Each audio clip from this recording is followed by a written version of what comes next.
कोल्हापूरपासून जवळच असणाऱ्या पेठवडगाव येथे झाला आहे भव्य प्लॉटिंगचा प्रोजेक्ट। या ठिकाणी रस्ते, लाईट, गटर्सच्या सोयीनियुक्त कलेक्टर येणे प्लॉट उपलब्ध। प्लॉट बुकिंगसाठी संपर्क करा Bhogam associates, land developers and builders. Plot number 118, गुळ line, Shri Shahu market yard, Kolhapur. Mobile number 9921229292।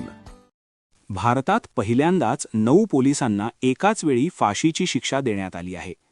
तामिळनाडूतील मदुराई जिल्ह्यातील न्यायालयाने 9 पोलिसांना मृत्यूदंडाची शिक्षा सुनावली आहे। लॉकडाऊनमध्ये वडील आणि मुलाचा पोलीस कोठडीत मृत्यू झाला होता। या प्रकरणी ही शिक्षा ठोठावण्यात आली आहे। ही घटना 6 वर्षांपूर्वी घडली होती। 2020 मध्ये तुतीकुडी जिल्ह्यातील साथनकुलम पोलीस ठाण्यात हा प्रकार घडला होता। पी जयराज आणि त्यांचा मुलगा जे बेनिक्स यांना 19 जून रोजी लॉकडाऊनचे उल्लंघन केल्याबद्दल अटक करण्यात आली होती। त्यानंतर चौकशीच्या नावाखाली पोलिसांनी रात्रभर त्यांना काठ्यांनी बेदम मारहाण केली, त्यात ते गंभीर जखमी झाले। त्यातच त्यांचा मृत्यू झाला असा आरोप मृत पी जयराम यांच्या नातेवाईकांनी केला होता।